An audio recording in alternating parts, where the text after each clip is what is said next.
이사야서 25장의 말씀은 이사야의 계시록이라고 하는 별명이 붙을 정도로 장차 일어나게 될 미래에 관해서 말씀하는 내용입니다.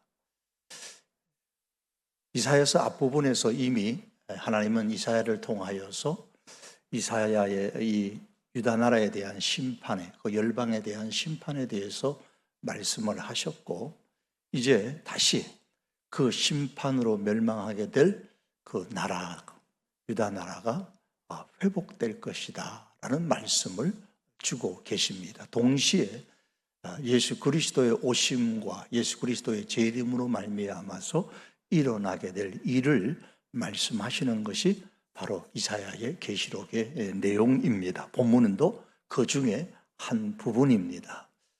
저는 전자의 유다의 회복이 아니라 오늘 우리들의 시각 속에서 예수 그리스도의 오심과 재림으로 통하여 이루어지게 될 그런 관점 속에서 오늘 이 말씀을 해석하고 말씀을 증거하기를 원합니다.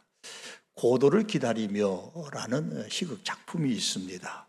사람들은 그의 작품에 나오는 이 고도를 자신의 철학이나 신학이나 문학의 영역에 따라서 다양하게 이 고도가 뭘까 해석을 합니다. 그런데 진작 이 고도를 기다리며라는 희곡을 쓴 사무엘 베케트라는 작가는 나도 이 고도가 뭔지 모른다 그런 이야기를 했습니다.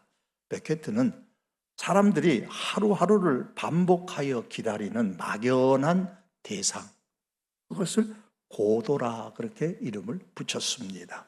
그 내용의 일부가 이런 내용입니다. 시골길이 있는데 거기에 시든 나무 아래에서 2명의 방랑자가 있습니다. 고도를 기다리는 사람입니다. 그들은 이 고도가 누구인지, 오기는 오는지, 오늘 오는 게 맞는지조차 정확히 모른 채 하루 종일 기다리며 가만히 있습니다. 시간을 때우는 겁니다. 오직 기다리기만 하는 거예요. 기다림에 지친 이 두 사람은 차라리 목을 내 죽자, 아니 그냥 여기를 떠나자 그러면서 기다림을 포기하자는 선언을 합니다.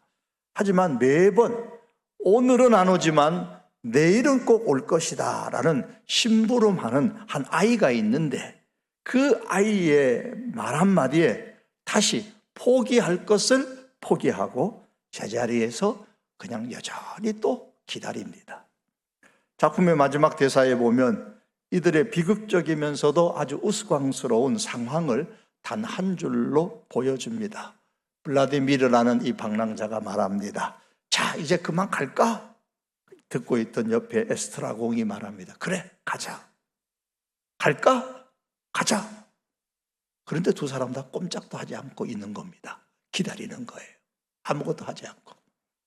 결국 기다림에 지쳐서 포기하겠다고 말만 할 뿐 실제로는 아무것도 하지 못한 채 영원한 정지된 삶을 살아가는 인간의 씁쓸한 그 단면을 보여주고 있습니다.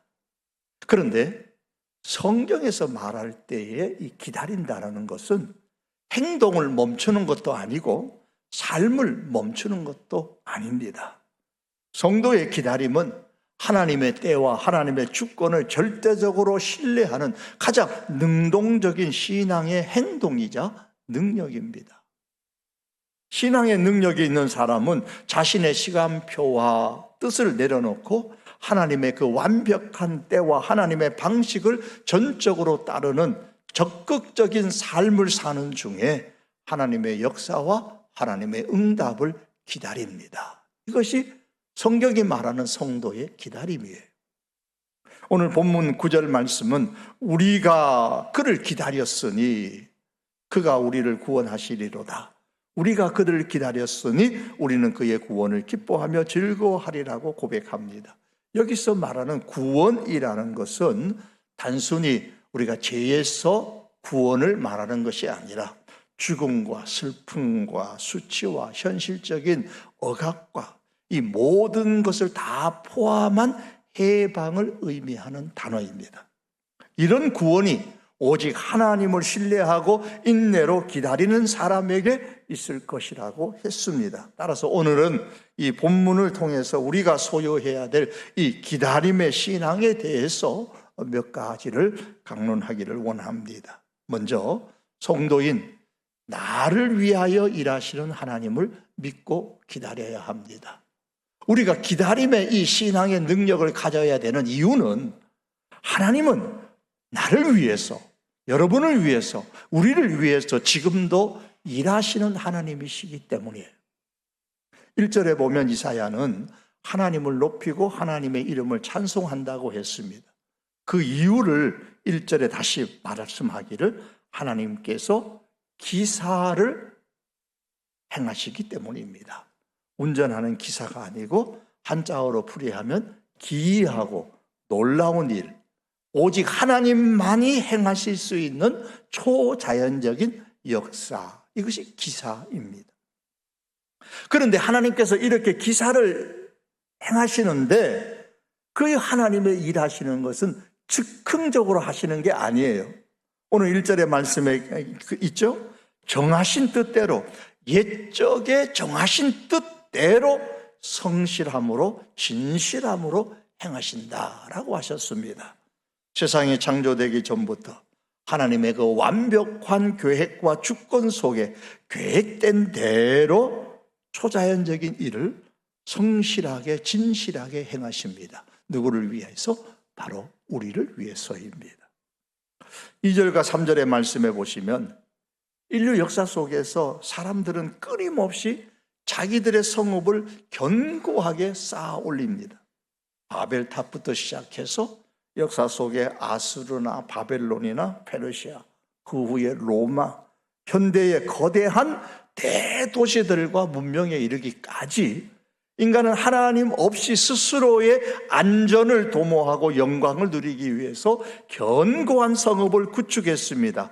그런데 하나님께서는 이러한 사람들을 위해서 일하지 아니하십니다. 오히려 오늘 성경에 보면 돌무더기로 만드시며 황폐하게 하시며 영원히 건설되지 못하게 하신다라고 하셨습니다.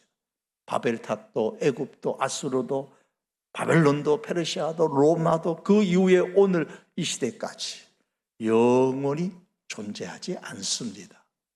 지금도 최고라고 하는 문명도 나라도 영원하지 않을 것입니다. 누구를 위해서 이렇게 일하시느냐? 4절에 5절의 말씀에 이렇게 기록합니다. 이 말씀에 보면 세상의 강포한 자들이 폭풍처럼 밀려와서 견고한 성읍을 쌓고 또 마른 땅에 사막의 광약처럼 무서운 폭염이 내리쬐는 그런 시련이 있을 때에 하나님께서는 오직 누구를 위해서? 빈궁한 자와 환난당한 가난한 자, 빈궁한 자와 환난당한 가난한 자. 여기서 빈궁한 자, 가난한 자는 단순히 경제적으로 빈궁하고 가난한 사람을 의미하는 것이 아니라 오직 하나님의 은혜와 구원을 바라보는 신약의 표현을 하면 심령이 가난한 자를 의미합니다. 이 심령이 가난한 자들을 위하여 하나님이 일하시는데 그 결과 그들의 요새가 되어주시고 피난처가 되어주시고 그늘이 되어주신다고 하셨습니다. 하나님의 사람들을 이렇게 해주시려고 하나님은 지금도 일하고 계십니다. 성실하게, 진실하게 말입니다. 올 여름에 참 무척 더우셨죠. 이 폭염 가운데 열사병으로 요즘 텔레비에서는 열사병이라 그러지 않고 온열 질환자 이렇게 표현을 하더라고요. 어쨌든 열사병으로 돌아가신 분들도 있다라는 소식도 들으셨을 겁니다. 연일 40도에 육박하는 그 날씨 기온들, 이를 넘어서는 그 기록적인 더위가 이어지면서 많은 그 온열 질환자가 속출하고 사망자까지 생겼습니다. 이 40도에 육박하고 또 혹은 넘어가는 이 기온에 우리도 지금 참 힘이 너무너무 들었는데 중동의 사막, 낮 평균 기온이 42도에서 한 48도 정도가 된다고 그래요. 그리고 한 낮의 폭염 시에는 50도를 쉽게 웃돈다고 합니다. 그 무서운 무더운 태양 아래 생명을 위협받을 때에 좋은 거 하나는 바위 밑으로 그늘로 들어가면, 그리고 구름 한 조각에 이렇게 비춰주면 그곳이 바로 구원 그 자체입니다. 경제적인 유무와 상관없이 하나님의 은혜와 구원을 사모하는 마음으로 그 하나님의 도우심을 기다릴 때 하나님은 우리를 가리워 주시는 신성한 구름이 되어주시고, 구름 그늘이 되어주시고, 강한 팔로부터, 대적의 강한 팔로부터 우리를 지켜주시는 든든한 요새가 되어주시고, 피난처가 되어주시고, 이를 위해서 성실하게 진실하게 일하시는 하나님이십니다. 그러므로 여러분, 하나님의 사람인 우리를 위해, 나를 위해 일하시는 그 하나님을 믿고, 아무리 거센 폭풍이 분다 할지라도, 우리의 삶을 위협하는 폭염이 쏟아져 내린다 할지라도 우리 성도들은 낙심하지 말고 폭염 안에 그늘로 피하는 것처럼 하나님의 그늘 아래로 달려가서 심령이 가난한 자의 그 마음을 품고 하나님의 은혜를 기다리는 신앙의 능력을 소유한 하나님의 백성이 될 수 있기를 원합니다. 또한 우리 성도는 예수님께서 베풀어 주시는 기쁨의 천국 잔치를 기다려야 합니다. 6절의 말씀입니다. 만군의 여호와께서 이 산에서 만민을 위하여 기름진 것과 오래 저장하였던 포도주로 연회를 베푸시리니 곧 골수가 가득한 기름진 것과 오래 저장하였던 맑은 포도주로 하실 것이며, 여기 잔치에 참여할 대상이 누구냐 하면 단순히 남유다 백성들만이 아니라 만민을 위하여라고 했습니다. 만민. 따라서 이 말씀은 예수 그리스도를 믿고 주님께로 돌아오는 모든 사람들을 의미하고 그들을 위하여 풍성한 잔치를 베푸신다고 하셨습니다. 그 잔치에 올려오는 음식에 대해서 골수가 가득한 기름진 것과 오래 저장하였던 맑은 포도주라 했습니다. 당시의 히브리 문학의 표현에 있어서 골수가 가득한 기름진 것, 이것은 최고의 음식을 표현할 때 쓰는 겁니다. 맑은 포도주, 넘치는 기쁨, 최고의 기쁨의 상태를 표현할 때 사용하는 표현입니다. 이러한 최고의 음식과 최고의 기쁨으로 잔치를 베푼다라는 이 기름진 음식과 포도주의 연회는 장차 메시아가 오셔서 이루어지게 될 구원의 시대를 가리키는 대표적인 표현으로 사용하는 겁니다. 이게 잔치예요. 그래서 예수님께서도 하나님의 나라를 표현하실 때에 잔치로 많이 비유하셨습니다. 예컨대 하나만 말씀드리면 누가복음 13장 29절에 사람들이 동서남북으로부터 와서 하나님의 나라의 잔치에 참여하리니 그랬습니다. 앞서 본문에서는 만민을 위해서 예수님께서는 이것을 동서남북으로부터 오는 사람들이다 그렇게 표현을 했습니다. 이방인을 비롯해서 남유다의 남은 자를 비롯해서 예수님을 믿는 모든 사람들이 와서 주님께서 베푸시는 하나님 나라의 잔치에 참여합니다. 이것은 이미 이러한 하나님 나라의 잔치는 예수님께서 이 세상에 처음 오심으로 시작되었고 마지막 재림하실 때에 완성될 잔치입니다. 그러므로 오늘 본문 6절의 잔치는 예수님을 믿는 사람들에게 주어지는 영적인, 그리스도 안에서 누리는 그 영적인 풍요로움과 기쁨을 상징하는 말씀입니다. 예수님 안에 들어오는 사람, 영적인 풍요로움과 기쁨이 있습니다. 주님께서도 말씀하셨습니다. 요한복음 6장에서 예수께서 이르시되 나는 생명의 떡이니 내게 오는 자는 결코 줄이지 아니할 것이요 나를 믿는 자는 영원히 목마르지 아니하리라. 목마르지 않음과 줄이지 않음이라는 표현을 속에서 풍요로움과 기쁨을 예수님께서 표현하셨습니다. 예수님께서 베푸시는 이 하나님의 나라의 잔치는 이 세상의 그 어떠한 쾌락이나 부귀영화와 비교할 수 없는 영원한 만족을 우리에게 줍니다.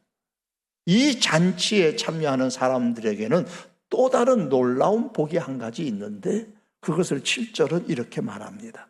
또 이 산에서 모든 민족의 얼굴을 가린 덮개와 열방 위에 덮인 가리개를 없애시며, 얼굴을 가린 덮개 그리고 열방 위에 덮인 가리개를 없앤다. 덮개와 가리개를 없앤다라는 말씀은 진리를 완전히 깨닫게 하신다. 말씀을 완전히 깨닫게 하신다라는 겁니다. 하나님께서 허락하시는 것을 온전히 누린다라는 말씀입니다. 인류가 하나님을 알지 못하고 죄와 영적 무지 속에서 방황하는 이유는, 궁극적인 이유가 뭐냐? 그 영혼 속에 아주 두꺼운 어두운 덮개가 씌어져 있고 가리개가 덮여 있기 때문에 그렇습니다. 이것을 누가 하느냐? 사단이 합니다. 사단은 사람들의 마음을 가려서 진리의 빛, 복음을 깨닫지 못하게 만드는 것이 지금도 활동하는 사단의 역사입니다. 고린도후서 4장 3절과 4절에 보면 성경은 이렇게 말씀합니다. 만일 우리의 복음이 가리어졌으면, 즉 복음을 깨닫지 못한다면 망하는 자들에게 가리어진 것이라. 그 중에 이 세상의 신이, 즉 사단이 믿지 아니하는 자들의 마음을 미혹하게 하여 그리스도의 영광의 복음의 광채가 쪼이지 못하게 함이니, 그 복음의 빛이 비춰지지 못하도록 미혹하는 거예요. 가리우는 겁니다. 사단은 사람들의 마음을 가리고 영적인 총명을 어둡게 만들고 거짓을 광명으로 위장하여서 진리를 알아보지 못하게 만드는 일을 합니다. 그러나 그 날에는 하나님께서 부분적이 아니라 그 영적인 가리개를 완전히 다 벗겨버립니다. 그래서 천국 잔치, 하나님의 나라의 잔치에서 하나님의 사람들은 이제 가린 것이 다 벗겨졌으니 확실하게 깨닫게 되고 확실하게 보게 됩니다.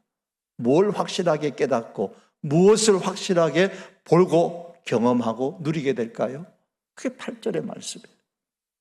사망을 영원히 멸하실 것이라. 주 여호와께서 모든 눈물에서 눈물을 씻기시며 자기 백성의 수치를 온천하여서 제하시리라. 여호와께서 이같이 말씀하셨느니라. 자, 이런 말씀을 동그라미도 치고 밑줄도 빨간 것도 긋고 노란 것도 색칠하고 자꾸 보셔야 됩니다.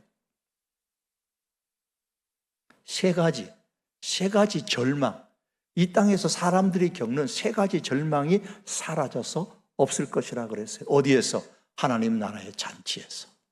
그 하나가 사망이 없다 그랬어요. 사망을 영원히 멸하실 것이다. 인간의 가장 큰 원수고 마귀의 가장 강력한 무기가 바로 이 사망입니다. 사도 바울은 고린도전서 15장 말씀에서 말하기를 사망을 삼키고 이기리라 그렇게 고백했어요. 사망을 삼키고 이기리라. 사망아 너의 승리가 어디 있으며 사망아 내가 쏘는 것이 어디 있느냐. 너는 결코 승리하지 못한다. 하나님의 백성 앞에서 결코 승리하지 못하고 너는 패배할 것이다. 바울은 그렇게 선언했습니다. 예수 그리스도께서 십자가에 죽으시고 3일 만에 부활하심으로 이미 사망의 권세는 무너졌습니다. 사망은 완전히 패배했습니다. 이제 주님께서 재림하시는 그날 완전히 죽음은 삼켜질 것이며 그 결과 예수님의 그 하나님의 나라의 잔치에는 더 이상 사망으로 두려워할 사람이 없습니다. 거기에서는 사망은 아웃입니다. 요한계시록 21장 4절에서도 그렇게 말씀하고 있죠. 다시는 사망이 없다 그랬습니다. 또한 하나님의 나라의 그 잔치에서 분명히 깨달아 알고 경험하는 게 뭐냐? 천국 잔치, 그 하나님의 나라에는 눈물이 없습니다. 주 여호와께서 모든 눈물에서 눈물을 씻기시며 모든 슬픔에서 눈물을 씻겨주십니다. 하나님은 모든 눈물에서 눈물을 씻기시는 분입니다. 이 땅을 살아가는 동안에 우리가 겪는 많은 눈물이 있습니다. 억울해서 흘리는 눈물도 있고 병마와 싸우면서 고통스러워 흘리는 눈물도 있고, 또한 사랑하는 사람을 먼저 보내야 하는 그로 통해서 흘리는 눈물도 있고, 자신의 연약함 때문에 애통하며 흘리는 눈물도 있습니다. 다양한 눈물이 이 땅에서는 많지만, 그러나 주님께서 그 베푸시는 하나님의 나라의 잔치에는 그 눈물이 없습니다. 다 닦아주신다 그러셨어요. 요한계시록 21장 4절입니다. 모든 눈물을 그 눈에서 닦아주시니 애통하는 것이나 곡하는 것이나 아픈 것이 다시 있지 아니하리니. 성경은 약속했습니다. 그 하나님의 나라의 잔치에는 눈물이 없습니다. 마지막 또 한 가지, 수치스러움이 없어요.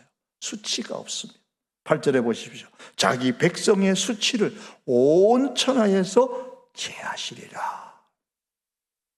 이 8절의 말씀을 암송하시면서 한 주간에 우리가 계속 묵상하십시오. 하나님은 우리의 모든 수치와 멸시를 제거해 주십니다. 우리가 이 세상에 살아가면서 예수님 이름 때문에, 믿음 때문에 때로는 무시를 당하고 오해를 받고 핍박을 당하고, 주님께서 그 모든 수치들을 다 영광으로 바꾸어 주실 것입니다. 천국에는 수치가 없습니다. C.S. 루이스라는 사람은 이렇게 얘기를 했습니다. 수치라는 것은 인간이 느끼는 가장 깊은 상처 중에 하나다 그랬어요. 깊은 상처가 수치스러움이에요. 하지만 천국에서 성도가 누릴 최상의 기쁨은 하나님께서 인정해 주심이다 그랬어요. 천국에서는 하나님께서 인정해 주시는 것, 이게 최고의 기쁨인데, 하나님께서 인정해 주실 때에 우리의 모든 수치는 영원히 다 사라진다, 그런 이야기를 했습니다.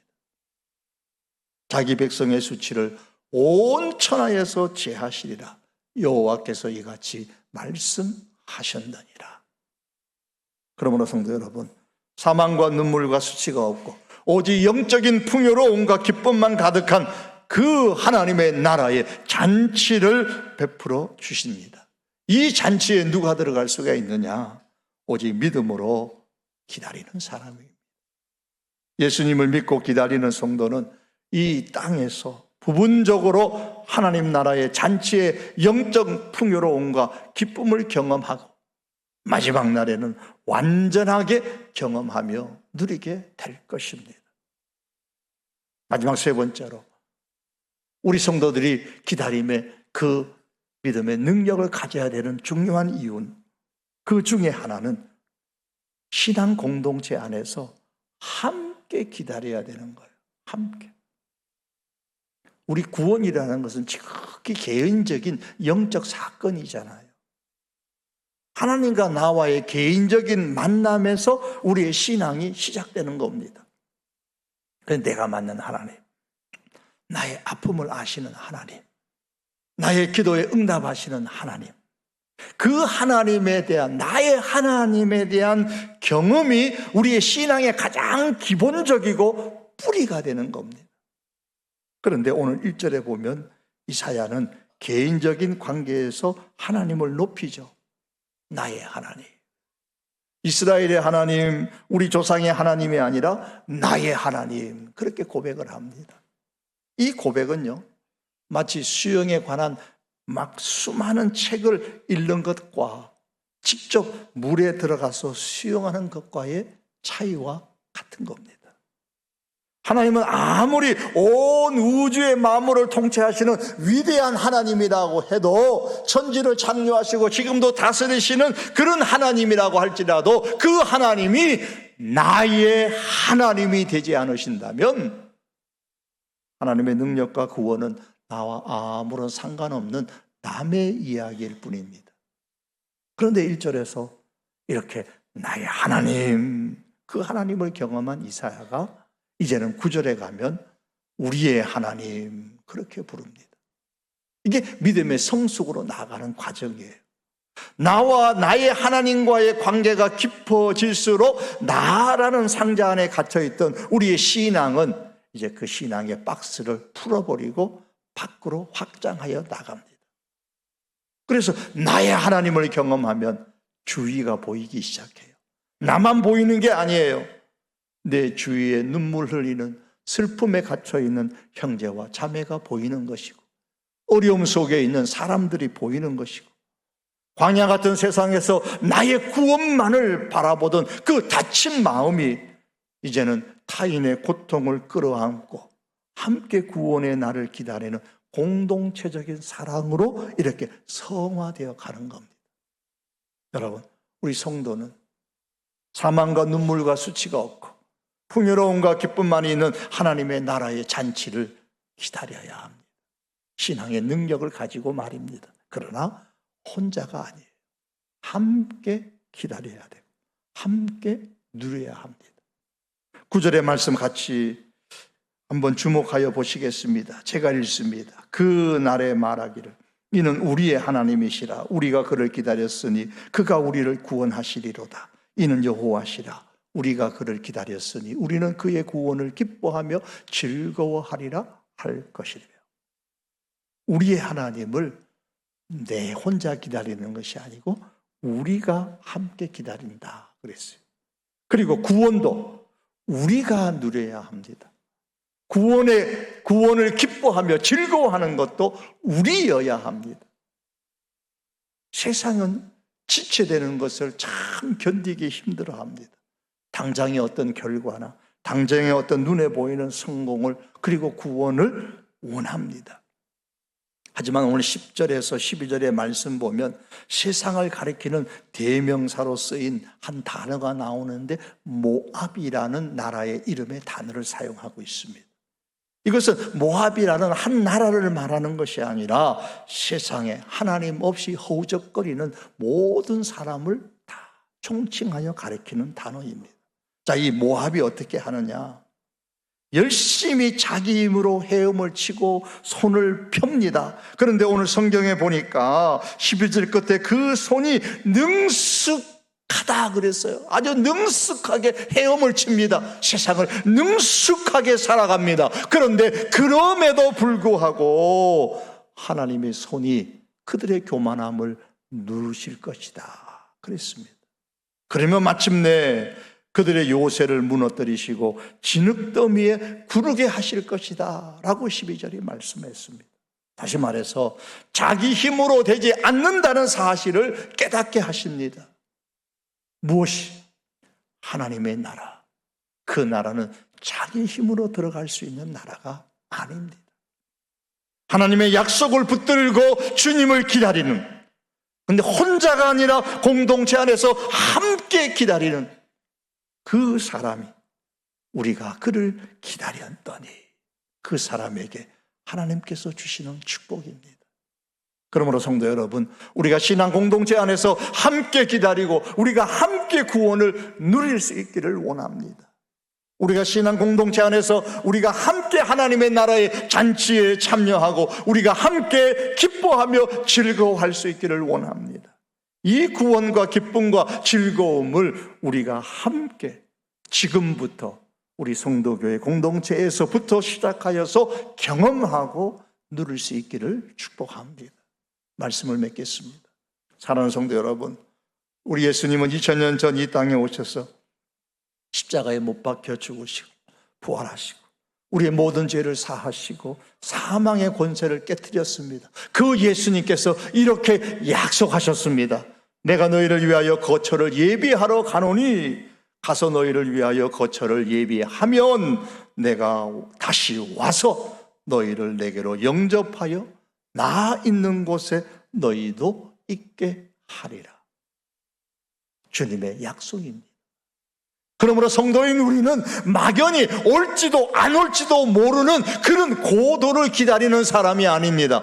반드시 다시 오실 예수님을 기다리는 사람들입니다. 그러므로 여러분, 성도인 나를 위해서, 우리를 위해서 지금도 성실하게 진실하게 일하시는 그 하나님을 믿고 기다리는 신앙의 능력의 소유자가 될 수 있기를 원합니다. 예수님께서 베풀어 주시는 그 기쁨의 하나님의 나라의 잔치를 기다리는 신앙의 능력으로 이 땅에서부터 시작된, 예수님의 오심으로 이미 시작된 그 하나님의 나라의 잔치를 경험하며 영원한 하나님의 나라에서 완전히 누릴 수 있기를 원합니다. 그리고 더 나아가서 나의 하나님으로 고백할 뿐만 아니라 여기에 더하여서 우리의 하나님을 고백하고 경험하기를 원합니다. 그래서 혼자서 외롭게 버티지 마시고 믿음의 공동체 안에서 서로 격려하고 서로 위로해주며 이 기다림의 경주를 끝까지 완주하는 우리 하나님의 백성들이 될 수 있기를 주님의 이름으로 축복합니다. 기도드립니다.